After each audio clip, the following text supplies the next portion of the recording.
بسم اللہ الرحمن الرحیم۔ مسائل روزہ۔ کن چیزوں سے روزہ نہیں ٹوٹتا؟ بھول سے کھانا پینا۔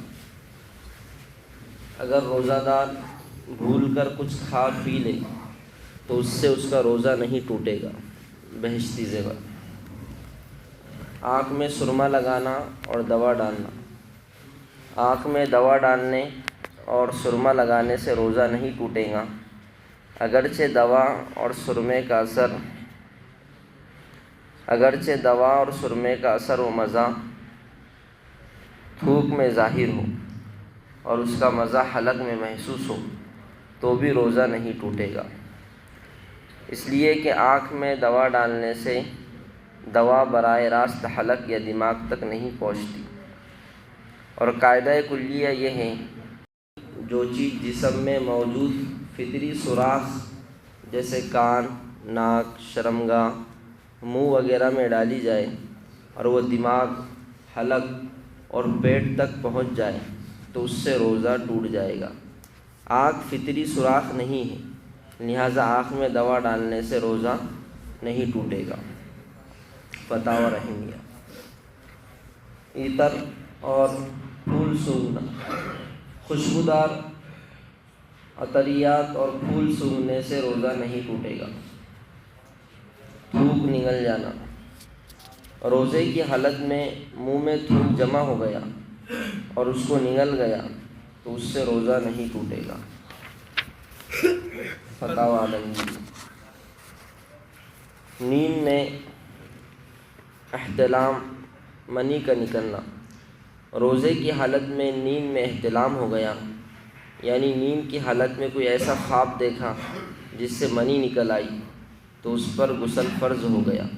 اس کو چاہیے کہ جلدی سے غسل سے فارغ ہو جائے، لیکن اس طرح منی نکلنے سے روزہ نہیں ٹوٹے گا۔ اسی طرح غسل کرنے میں تاخیر کی تو اس سے بھی روزہ نہیں ٹوٹے گا، مگر بلا عذر غسل میں تاخیر کرنا گناہ ہے۔ شامل۔ انجیکشن لینا اور گلوکوز چڑھانا۔ بذریعہ انجیکشن جسم میں دوا پہنچانے سے روزہ نہیں ٹوٹتا، چاہے انجیکشن گوشت میں دیا جائے یا رگوں میں دیا جائے، اس سے روزہ نہیں ٹوٹتا۔ اسی طرح گلوکوز چڑھانے سے بھی روزہ نہیں ٹوٹتا۔ فتاوی رحمیہ۔ مسائل تراویح کے وقت پیچھے بیٹھ کر باتیں کرنا اور رکوع کا انتظار کرنا۔ تراویح میں ایک مرتبہ قرآن مجید ختم کرنا سنت ہے۔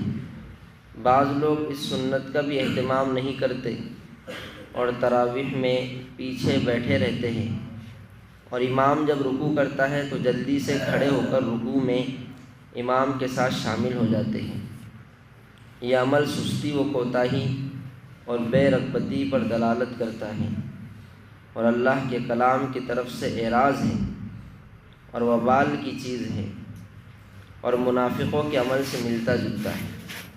نوجوان اس کو بہت ہلکا سمجھتے ہیں اور بہت ایزی لیتے، دیکھیے اس کو منافقوں کے عمل سے تشبیہ دی ہے، اس لیے بہت ڈرنے کی بات ہے۔ کیا چلے جائے گا ہمارا 1 گھنٹہ اگر ہم تسلسل سے امام کے ساتھ تراویح پڑھ لیں گے تو کوئی نقصان نہیں ہونے والا بہت بڑا، لیکن بس غفلت، سستی، کوتاہی۔ چنانچہ قرآن مجید میں منافقوں کے حق میں فرمایا گیا، وَإِذَا قَامُوا إِلَى الصَّلَاةِ قَامُوا كُسَالَىٰ۔ ترجمہ: اور جب وہ لوگ نماز کو کھڑے ہوتے ہیں تو بہت ہی کاہلی کے ساتھ کھڑے ہوتے ہیں، سستی کے ساتھ۔ دوسری چیز، پیچھے بیٹھ کر باتیں کرنا اور شور کرنا اور موبائل میں واٹس ایپ دیکھنا اور گیم کھیلنا بہت ہی جہالت کی بات ہے اور افسوسناک ہے۔ مسجد اللہ تعالیٰ کے گھر ہے اور اسلام کے شعائر ہیں، ان کا احترام کرنا مسلمان کا فریضہ ہے۔ اب تو حرمین میں بھی لوگ طواف کرتے کرتے دیکھا گیا ہے کہ کعبہ کے سامنے بیٹھ کے گیم کھیل رہے ہیں۔ حقیقت ہے، ہم نے ہماری آنکھوں سے دیکھا ہے۔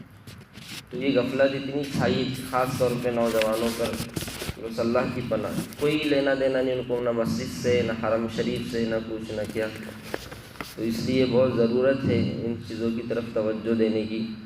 نبی کریم صلی اللہ علیہ وسلم نے مسجد میں دنیاوی باتیں کرنے سے منع فرمایا ہے۔ چنانچہ حضرت حسن بصری رحمۃ اللہ علیہ روایت کرتے ہیں کہ نبی کریم صلی اللہ علیہ وسلم نے ارشاد فرمایا، لوگوں پر ایک ایسا زمانہ آئے گا کہ وہ مسجدوں میں دنیا کی باتیں کیا کریں گے۔ ایسے لوگوں کے پاس مت بیٹھنا، کیونکہ اللہ جل شانہ کو ان کی کوئی ضرورت نہیں۔ مسجد جیسی مقدس جگہ میں تراویح پڑھنے کے بجائے موبائل میں واٹس ایپ دیکھتے رہنا، گیمز کھیلتے رہنا، یہ مسجد کی بے حرمتی ہے۔ جب مسجد میں دنیاوی باتیں کرنے پر وعیدیں ہیں تو موبائل سے گناہ کے جو کام کیے جاتے ہیں ان کا انجام کتنا خطرناک ہو سکتا ہے۔ خدا را تراویح کی عظمت کو سمجھیے اور موبائل سے ہونے والے فتنوں اور گناہوں سے اپنے آپ کو بچائیے۔ اللہ تعالی ہم سب کو مسجد کے تمام آداب کی رعایت کرنے اور تراویح کا کما حق اہتمام کرنے کی توفیق عطا فرمائے، آمین۔ سبحان اللہ وبحمدہ، سبحانک اللہم وبحمدک، نشہد ان لا الہ الا انت، نستغفرک ونتوب الیک۔ سبحان ربک رب العزۃ عما یصفون، وسلام علی المرسلین، والحمد للہ رب العالمین۔ شامل عبادت ہے